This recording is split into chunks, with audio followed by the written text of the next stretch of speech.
कंजूस भारत बंद वाला।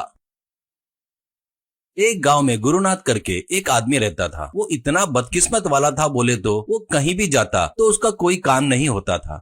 वो पैदा हुआ तब उनके घर के ऊपर बिजली गिरकर घर पूरा जल गया। इतनी खराब किस्मत थी उसकी।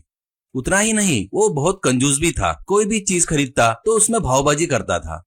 बाजू वाले के पास का दूध पैकेट, पेपर चोरना, ऐसे काम करता था।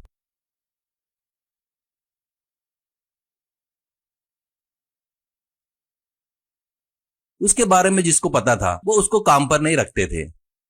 एक बार ढाबे के मालिक को उसके बारे में पता नहीं होने से उसे काम पर रख लेता है। वो काम पर चढ़कर आधा घंटा भी नहीं हुआ था, बस एक ट्रक सीधे ढाबे में घुसकर पूरा ढाबा भस्म हो जाता है। एक आदमी गुरुनाथ को देखकर ढाबे के मालिक से, अरे बाप रे, इसे काम पर रखा क्या? इसलिए ऐसा हुआ, नहीं तो रोड के उस साइड में जाने वाला ट्रक इधर कैसे आता? ये इसकी दलिद्री नहीं थे और क्या है? ऐसा कहता है। बस गुरुनाथ डरकर वहां से भाग जाता है।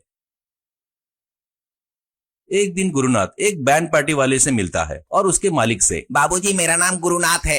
आपके बैंड पार्टी में कुछ काम हो तो मुझे दे दो, बहुत मेहरबानी होगी आपकी, मना मत करना प्लीज। ऐसा बोलकर पैर पकड़ता है तो वो उसे रुक भाई करके उसे ऊपर उठाकर, तुझे कुछ बजाना आता है क्या? ऐसा कहता है। गुरुनाथ, मुझे नहीं आता जी, धीरे धीरे सीख जाऊंगा, कृपया करके काम पर रख लो। वो बेचारे पर दया आकर, ठीक है, ले इतना गिड़गिड़ा रहा है ना तो तुझे काम देता हूँ। तुझे एक पुराना ढोल देता हूँ, तू सिर्फ उसे बजाने का नाटक करना बस। इतने आवाज में एक आधा बार बजाए तो भी किसी को सुनाई नहीं देगा, ठीक है ना? ये सुनकर गुरुनाथ की खुशी का ठिकाना नहीं रहता। वो, परसों एक बड़े आदमी की यहाँ शादी है, लड़के वाले की तरफ से अपने को बारात में बैंड बजाना है, तू वहाँ पर आ जा, तुझे वहाँ एक ढोल दूंगा, ऐसा कहता है।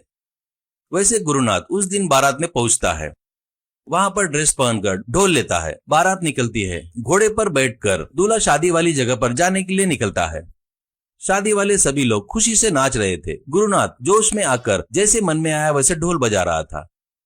तभी एक पुलिस की जीप आकर वहां रुकती है। पुलिस वाले आकर घोड़े पर बैठे दूल्हे को नीचे उतारकर, एसआई, क्या रे चोर साले, तू गुनाह किया तो तुझे हम पकड़ नहीं सकते क्या? ऐसा समझ रहा है? तेरे ऊपर कितने सेक्शन लगे हैं पता है क्या तेरे को? वो सेक्शन लगाए तो जेल में डाले तो जिंदगी में कभी बाहर नहीं आएगा, कहकर उसे जीप में बिठाकर ले गए। इतने में शादी में आए एक आदमी गुरुनाथ को देखकर, अरे बाप रे, ये यहाँ पर क्या कर रहा है? ओहो, तो इसलिए ऐसा हुआ। ये रहा तो शादी रुकी ही नहीं, दूल्हा भी जेल चला गया। ऐसे कहते ही गुरुनाथ ढोल उस पर फेंक कर वहां से भाग जाता है। ऐसे ही एक दिन वो अपने दोस्त पप्पू से मिलता है।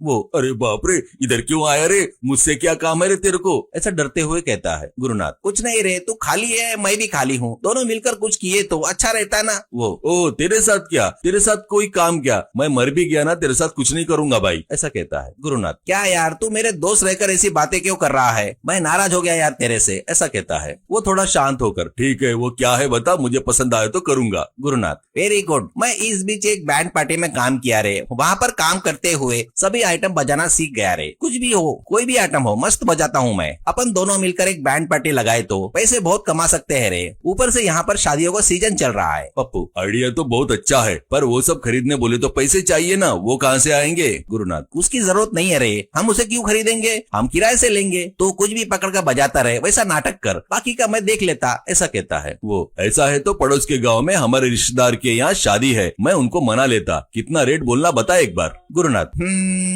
बाहर तो 10,000 तक मांगेंगे रे, पर अपन 2,000 में करेंगे करके उनको बता। वो उनको बताकर मना लेता है। बारात के दिन दूल्हा घोड़े पर बैठकर रहता है। पप्पू ढोल पकड़ता है। गुरुनाथ ड्रम, गिटार, ट्रैम्पो, ऐसे कई इंस्ट्रूमेंट अपने शरीर पर लटका रहा था। वो देखकर शादी का मुखिया पप्पू से, क्या रे, बारात में तुम दोनों ही आए हो, बाकी के सब कहाँ है? गुरुनाथ, सर, कुत्ते ही झुंड में आते हैं, सिंह तो सिंगल ही आता है। मेरे पास कितने इंस्ट्रूमेंट है देखो, इससे मैं कैसे माहौल बनाता देखो सिर्फ आप, आपको चिंता करने की जरूरत नहीं है, ऐसा कहता है। अब वैसे ही बारात निकलती है। गुरुनाथ जोश में आकर मन में जैसे आया वैसा बजा रहा था और पागल के जैसे नाचते हुए बीच बीच में घोड़े को मार रहा था। झिंका चिका झिंका चिका, ए झिंका चिका झिंका चिका झिंका चिका। बस घोड़ा डर जाता है और दूल्हे को पत्थर के ढीक पर गिराकर भाग जाता है। वो, अरे बाप रे, मेरे बाप रे, अरे बाप रे, कमर टूट गए रे भगवान, अरे बाप रे करके चिल्लाता है। घर का मुखिया गुरुनाथ से, अरे दलितर कहीं के, शादी होने वाले की कमर तोड़कर अब शादी के काम में नहीं आ सकता, वैसा कर दिया क्या रे? करके सब लोग मिलकर गुरुनाथ और पप्पू को पकड़कर जमकर धुलाई करते हैं। वो दोनों भी लंगड़ाते लंगड़ाते घर का रास्ता पकड़ते हैं। रास्ते में पप्पू गुस्से से गुरुनाथ को और 4 फटके लगाता है। गुरुनाथ, रुक जा रे भाई, ये नहीं तो दूसरा सही। ये अपने लिए कोई खास नहीं है ना, सब मामूली बात है, ऐसा चलते रहता है यार। मेरे पास और एक आइडिया है, बोल बताओ क्या। ऐसा कहता है। बस रे भाई, अरे बाप रे, और एक आइडिया क्या? करके चक्कर आकर गिर जाता है।